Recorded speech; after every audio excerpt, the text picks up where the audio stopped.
Welcome back, guys. Today we're going to be doing lesson 6 of this first unit. There's only a couple more lessons left in this unit, so I want you guys to make sure you're taking care of any late work, the pink slips especially. On the day of the test, when you guys are tested, I will be throwing away all of those pink slips. So, we're going to start off with you have evaluated functions. In the first lesson of this class, you learned about evaluating functions, plugging x into a function. Now we're going to start performing operations with those functions, and we're going to find compositions of functions. The new vocabulary is composition. The key concept of this is going to be taking two functions. If we have an f plus g of x, that's just like taking f of x plus g of x. If I have f minus g of x, I'm going to take f of x and I'm going to subtract g of x from it. The product, f of x times g of x, and the quotient, f of x divided by g of x. So this first problem is given f of x is x squared minus 2x, and g of x is 3x minus 4, and h of x is negative 2x squared plus 1. Find the function and domain for f plus g. So I start with f of x, and I'm going to add g of x to it. Well, f of x is x squared minus 2x. And I'm going to add g of x, which is 3x minus 4. Combining like terms, I've got x squared plus x minus 4. When I look at this, this is a simple quadratic, and we know that the domain of the quadratic is unrestricted. Therefore, my domain is going to be from negative infinity to infinity.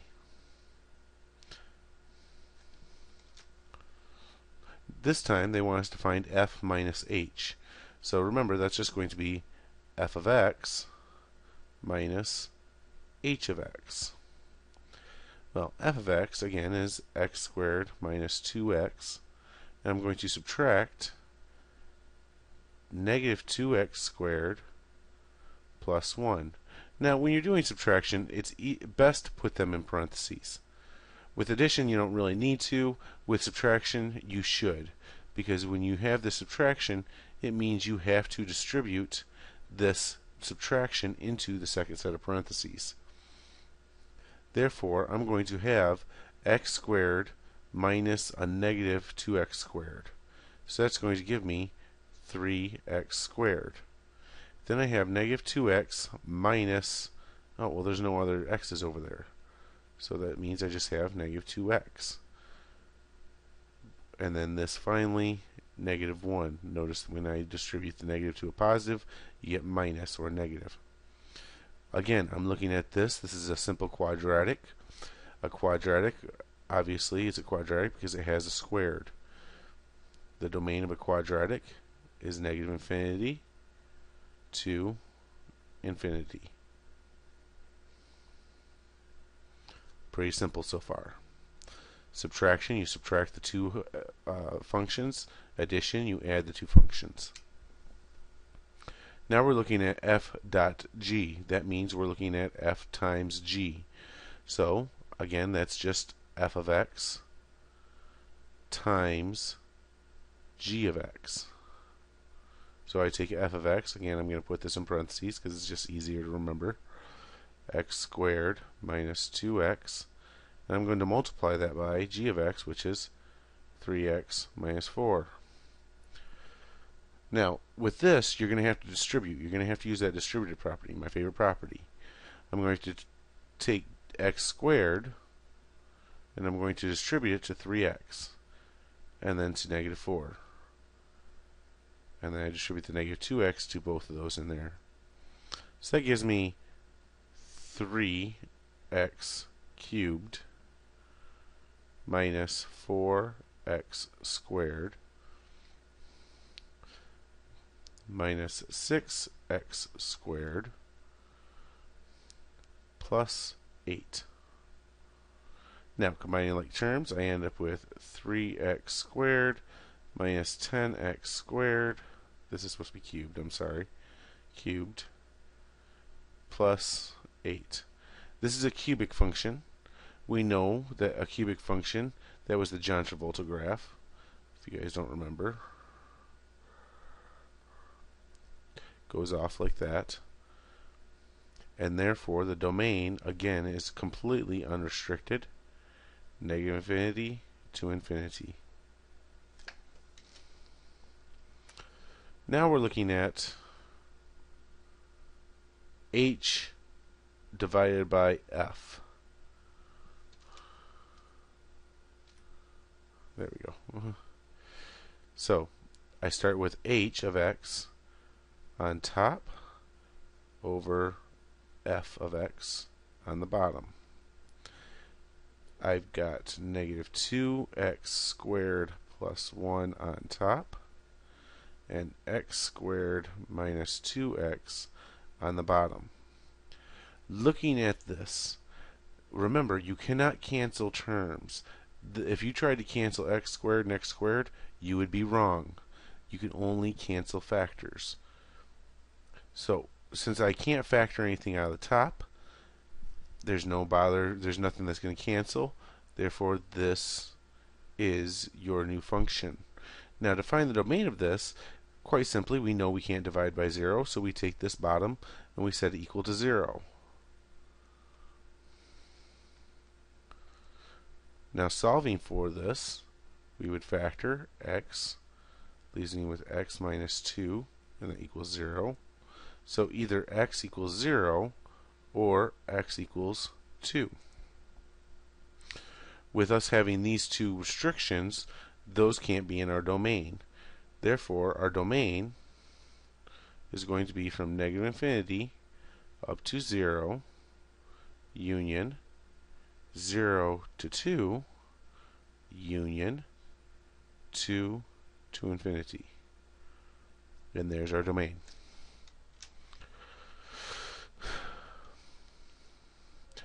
We're going, for you guys are going to find f plus g of x, f minus g of x, f times g of x, and f over g of x for those two functions. State the domain for each new function. I want you to pause the video, do this, and then once you're done finding the answer, you can move on to the next portion. Pause it. No, seriously, pause it. Now.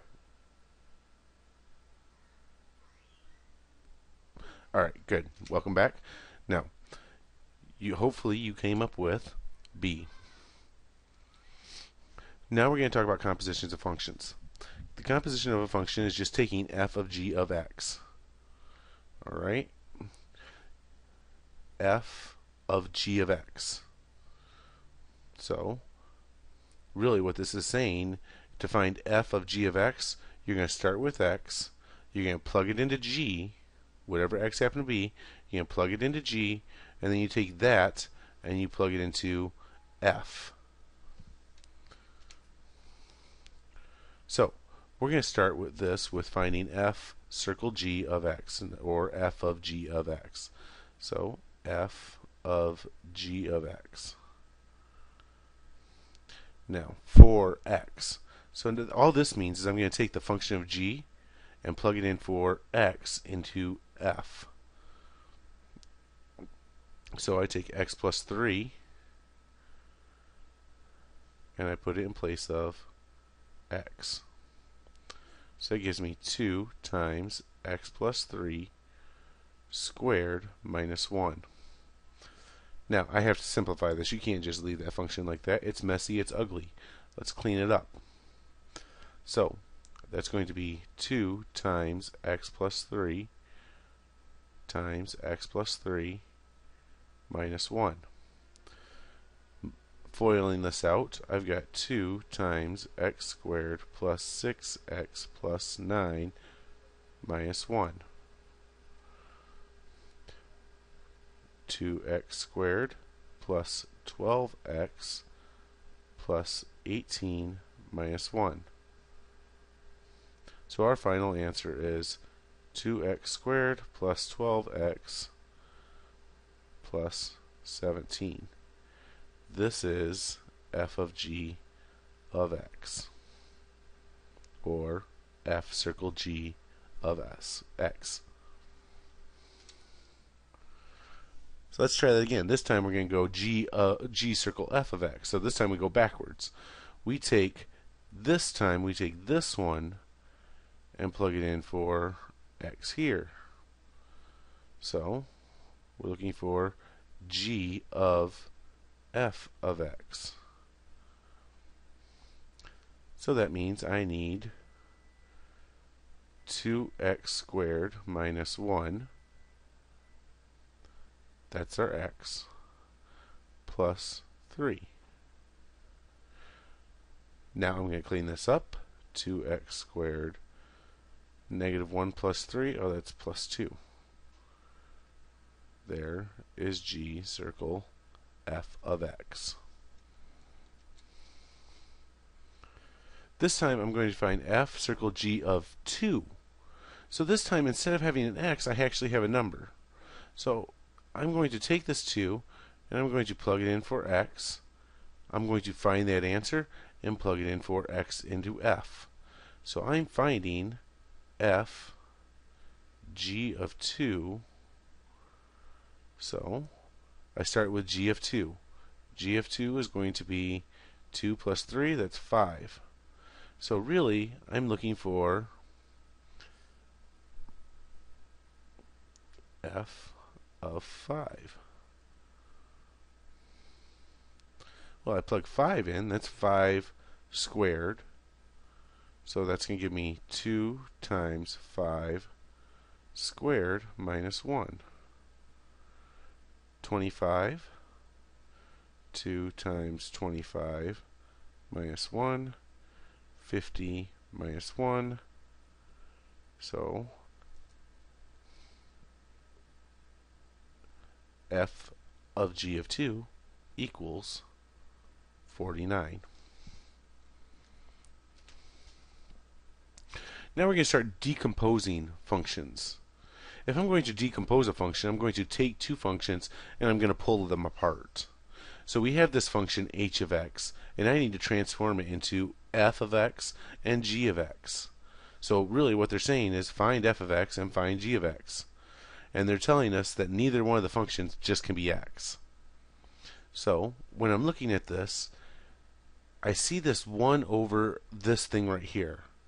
Well, that should immediately tell you that this is going to be one of your functions, with your other function being the rest of it, where this should be just x down here. So if I look at this, if I had f of x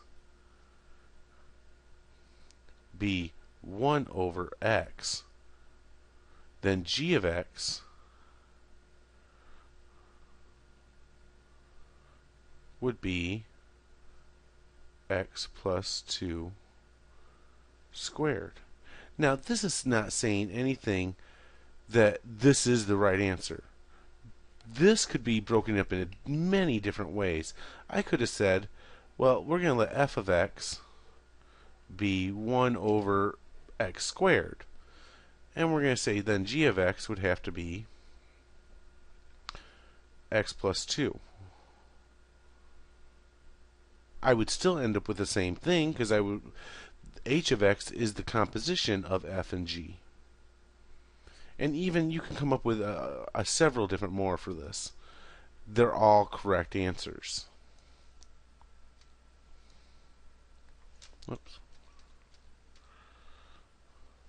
Alright, so now we're going to find two functions, and this time we're looking at f circle g of x again, but this time we got a kind of a more difficult function here. We've got 3x squared minus 12x plus 12. Neither function may be the identity function. So this is what I would suggest. I would take and I would factor this. So h of x factored is 3 times x squared minus 4x plus 4. Now, when I look at this, Well, now I have it split up into two different pieces. So I could say, oh, well, if this is the case, I can say, well, f of x, let's let f of x be 3 times x. And therefore, g of x would be x squared minus 4x plus 4.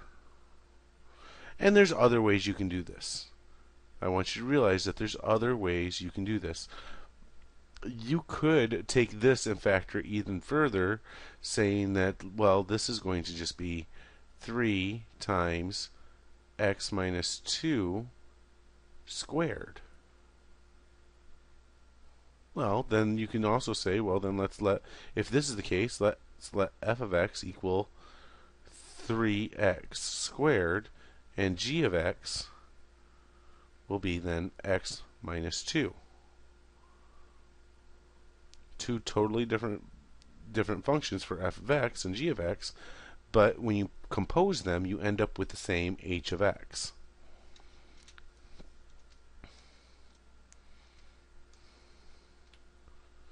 Alright, so you guys already see the answer, but when I'm looking at this, you can see that I could say x over 3 as one of my possibilities. I could say x over 3, and then we'll let g of x be x minus 1 then.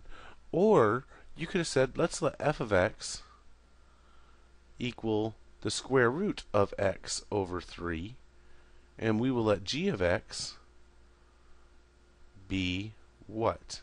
Extra credit point for those who bring it in. That's the end of this lesson, guys. Hopefully this was quick enough, and good luck.